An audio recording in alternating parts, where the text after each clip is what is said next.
வணக்கம் நண்பர்களே. இந்த வீடியோலாம் நம்ம எதை பற்றி பார்க்க போகிறோம் அப்படின்னா, இந்த உலகத்திலேயே நம்பர் 1 மாமா பையன் ஒருத்தர் இருக்கான். அவனை பற்றி தான் நம்ம பார்க்க போகிறோம். நீங்கள் தமிழ்லேயே பார்த்துட்டு வந்திருப்பீங்க. அது வேறு யாரும் இல்லை, ஜெஃப்ரி எஸ்டீன் அப்படின்னா. நம்ம சின்ன வயசுலேருந்தே நம்மளுக்கு ஒரு ஆசை, கனவு, லட்சியம் இருக்கும். என்ன அப்படின்னா, ஒவ்வொரு ஃபீல்டுலேயும் நம்ம தான் நம்பர் 1 இருக்கணும் அப்படிங்கிற ஒரு லட்சியம் இருக்கும். இப்போ டாக்டர் ஆகணும், நான் தான் நம்பர் 1 டாக்டராக இருக்கணும். இப்போ நான் ஒரு ஆக்டர் ஆகணும், நான் தான் நம்பர் 1 ஆக்டராக இருக்கணும். நான் வந்து ஒரு கிரிக்கெட் பிளேயர் ஆகணும், பேட்ஸ்மேன் ஆகணும், நான் தான் நம்பர் 1 இருக்கணும் அப்படின்னு நம்மளுக்கு ஒவ்வொரு ஆசையாக இருக்கும். இந்த ஆசையெல்லாம் பார்த்திங்கன்னா ஒரு கரெக்டான ஒரு ஆசையாக இருக்கும். இந்த ஜெஃப்ரி எஸ்டீனோட ஆசை என்ன அப்படின்னா, இந்த உலகத்திலேயே நம்ம தான் நம்பர் 1 மாமா பையனாக இருக்கணும் அப்படின்னு ஆசைப்பட்டேன். இவன் உலகத்தில் இருக்க எல்லா பணக்காரர், பிஸ்னஸ்மேன், அது மட்டும் இல்லாமல் அரசியல்வாதிகளுக்கு இவன் கூட்டி கொடுத்துருக்கான், பொண்ணுங்களை கூட்டி கொடுத்துருக்கான். சரி, நீங்கள் கேட்டிங்கன்னா இது என்னடா, இது சாதாரண விஷயம், இதில் என்ன பெரிய தப்பு இருக்குது அப்படின்னு நீங்கள் கேட்கலாம். இதில் மிகப்பெரிய தப்பே என்னென்னா, இவன் கூட்டி கொடுத்தது எல்லாமே சின்ன சின்ன குழந்தைங்க. அவங்களோட வயசு பார்த்தீங்கன்னா 14, 16, ஏன் அதை விட கம்மியாகவுமே சின்ன குழந்தைங்களெல்லாம் அவன் வந்து கூட்டி கொடுத்துருக்கான். இப்போ உலகம் ஃபுல்லாகவுமே இவன் கூட்டி கொடுத்ததை எல்லாத்தையுமே வந்து இவன் ரெக்கார்ட் பண்ணி வச்சுருக்கான். அது இப்போ யூஎஸ் கவர்மெண்ட் ஒவ்வொன்றா ரிலீஸ் பண்ணிகிட்ருக்கு. இந்த ஃபைலை தான் நம்ம வந்து எப்ஸ்டீன் ஃபைல்ஸ் அப்படின்னு வந்து நம்ம பார்த்துட்ருக்கோம். சரி, இந்த எப்ஸ்டீன் யார் அப்படின்னு பார்த்தீங்கன்னா, இவன் அமெரிக்காவில் நிதித்துறையில் ஒரு மிகப்பெரிய முதலீட்டு மேலாண்மையாளராக வந்து இவன் வேலை செய்கிறான். ஸோ அப்படி இவன் வேலை செய்யும்போது இவன் என்ன பண்ணுறான் அப்படின்னா, இவன்கிட்ட பெரிய பெரிய பணக்காரங்களாம் வந்து ஐடியாஸ் கேட்குறாங்க. அந்த பணக்காரங்க எல்லாத்துக்கும் இவன் வந்து கைக்குள்ளே போட்டுக்கிறதுக்கு என்ன பண்ணுறான்னா, இவன் அப்பையிலேயே அந்த வேலையை ஆரம்பிச்சிட்டான். இந்த மாதிரி எனக்கு இந்த மாதிரி சின்ன சின்ன குழந்தைகளை தெரியும், அவங்கள உங்களுக்கு நான் சப்ளை பண்ணுறேன் அப்படின்னு அவங்களுக்கு இவனை சப்ளை பண்ணி, அதனால இவன் அந்த பணக்காரங்களோட குட் புக்ஸில் இருக்கான். குட் புக்ஸில் இருந்து இவனுக்கான டீலிங் கான்ட்ராக்ட் எல்லாத்துலேயுமே வந்து இவன் சைன் வாங்கி இவன் மேலும் பணக்காரனாகிட்டே போயிட்டுருக்கான். அது மட்டும் இல்லாமல் இப்போ இது வந்து ஒரு சர்க்கிள் ஆஃப் செயினாக வந்து ஃபார்ம் ஆகுது. என்ன அப்படின்னு பார்த்தீங்கன்னா, ஃபஸ்ட்டு ஒரு பணக்காரன் பார்க்குறான், அவனுக்கு இந்த மாமா வேலையை பார்க்குறான், அவன் போய் இன்னொரு பணக்கார ஃப்ரெண்டுக்கிட்ட சொல்கிறான், அவனும் இவன்கிட்ட வந்து ஃப்ரெண்ட் ஆகுறான். இது ஒரு சப்ளை செயினாக மாறி இவங்க எல்லா பிஸ்னஸ் மேன்ஸ்க்கும் இவன் தான் வந்து மையப்புள்ளியாக இருக்கான்.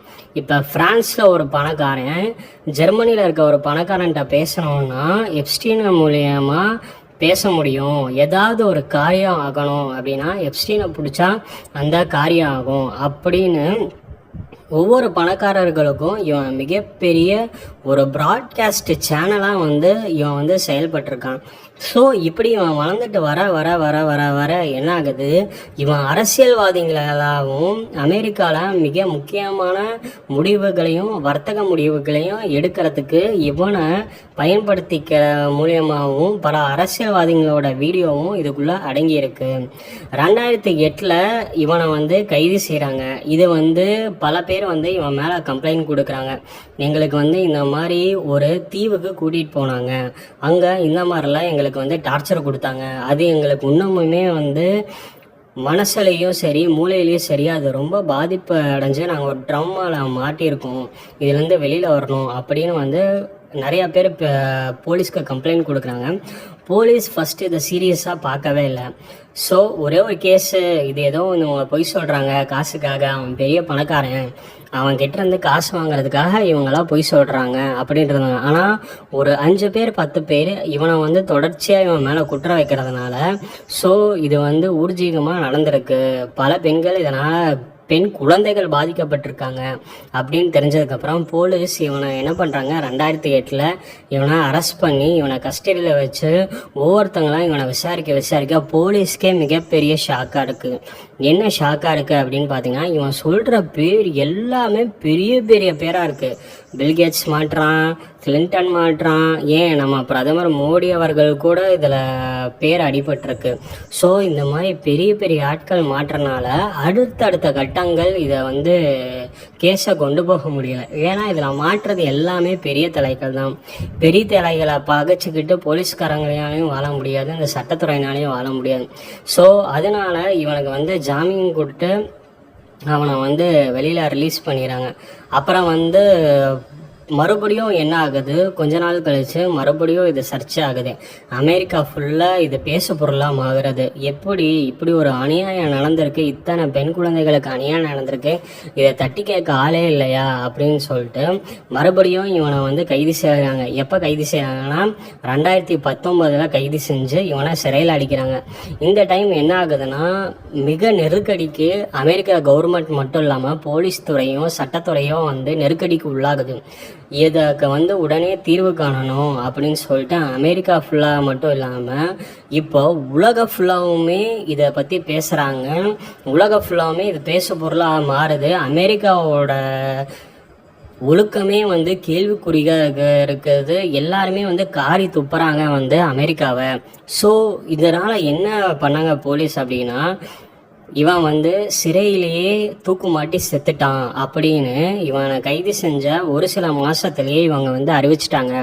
இந்த கொலையில் மேலும் மர்மம் நீடிக்குது. இவன் உண்மையாலுமே தற்கொலை பண்ணிட்டானா, இல்லை போலீஸ்காரங்களே வந்து பெரிய பெரிய பணக்காரங்க பேரெல்லாம் வந்து அடிபடுது அப்படின்னு சொல்லிட்டு அவங்களே செட்டப் பண்ணி இவங்க கொண்டுட்டாங்களா?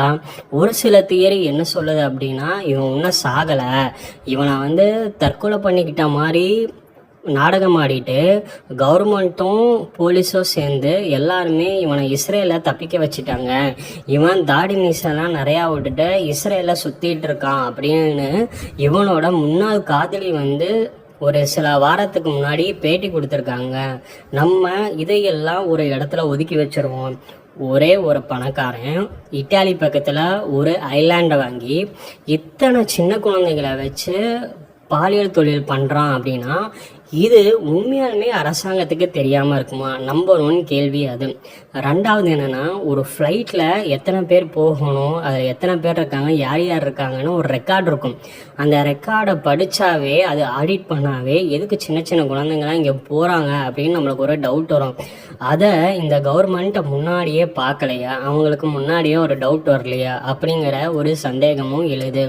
அது மட்டும் இல்லாமல் இவன் சேகரித்து வச்ச டாக்குமெண்ட் கிட்டத்தட்ட 30 லட்சம் அப்படின்னு சொல்கிறாங்க. ஒருத்தன் ஒரு தனிநபர் அவன் வாழ்நாளில் 30 லட்சம் ஃபைல்ஸை அவனால் ஸ்டோர் பண்ணி முக்க முடியுமா? இந்த சம்பவத்துக்கு பின்னாடி, அதாவது எப்ஸ்டீன் ஃபைல்ஸ்க்கு பின்னாடி இவன் ஒருத்த மட்டும்தான் இருக்கானா, இல்லை மிகப்பெரிய ஒரு லாபி உட்காந்து இதெல்லாம் செஞ்சதா அப்படிங்கிறது நம்மளுக்கு பல விதமான சந்தேகங்கள் வருது. அது மட்டும் இல்லாமல் இந்த குழந்தைகளெல்லாம் எப்படி இவன் சூஸ் பண்ணான், அதுக்கு இந்த குழந்தைகளை அவன் எங்கிருந்து எடுத்தான், அந்த குழந்தைகளை வச்சு வெறும் அவன் பாலியல் இச்சைக்கு மட்டும் யூஸ் பண்ணானா, அதில் மெடிக்கல் ரிசர்ச்சுக்காக இந்த குழந்தைங்களை வச்சு ஏதாவது ஒரு ரிசர்ச் பண்ணாங்களா அப்படின்னும் நம்மளுக்கு சரியான தரவுகள் இல்லை. இது எல்லாத்தையுமே இப்போ வரைக்கும் ஒரு பிளாக்மெயிலுக்காக தான் யூஸ் பண்ணிக்கிட்டு இருக்காங்க அப்படின்னு சொல்லப்படுது. யார் யாரெல்லாம் பிளாக்மெயில் பண்ணணும்னோ அவங்களெல்லாம் இந்த எப்ஸ்டீன் ஃபைல்ஸில் சேர்த்து விட்டு அமெரிக்கா கவர்மெண்ட் ப்ளே பண்ணிகிட்டு இருக்கு அப்படின்னு சொல்கிறாங்க. ஸோ நம்ம ஒரு கன்க்ளூஷன் என்ன வரலாம்னா, உண்மையாலுமே அந்த ஐலாண்டில் பெண்களை கூட்டிகிட்டு போய் இவங்க பாலியல் சித்திரவதை செஞ்சுருக்காங்க அப்படிங்கிறது உண்மையாலுமே ஊர்ஜிதமாகுது. ஆனால் இது எத்தனை வருஷமாக நடந்திருக்கு? வெறும் குழந்தைங்களை மட்டும்தான் கூட்டிகிட்டு போனாங்களா, இல்லை வேறு யாரை கூட்டிகிட்டு போனாங்க? இதில் வெறும் சினிமா தொழிலதிபர்கள் அரசியல்வாதிகள் மட்டும்தான் இன்வால்வ் ஆகியிருக்காங்களா, இல்லை எந்தெந்த நாட்டு அதிபர்கள் இன்வால்வ் ஆகியிருக்காங்க? அப்படின்னா இதனால் எந்தெந்த நாட்டில் டீல் சைன் ஆகிருக்கு, அந்த டீல் சைன் ஆனதில் யார் யாருக்கு பணம் போயிருக்கு, அதனால் யார் யார் பணக்காரனாக இருக்காங்க, இதில் இத்தனை விஷயங்கள் அடங்கியிருக்கு.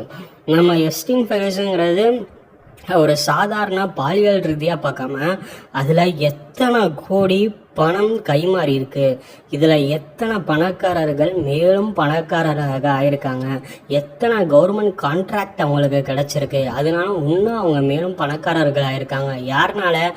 அப்பாவி குழந்தைகள்னால பணக்காரர்கள் மேலும் பணக்காரர்கள் ஆயிருக்காங்க. இதுதான் இதோட பேஸ் கோர்.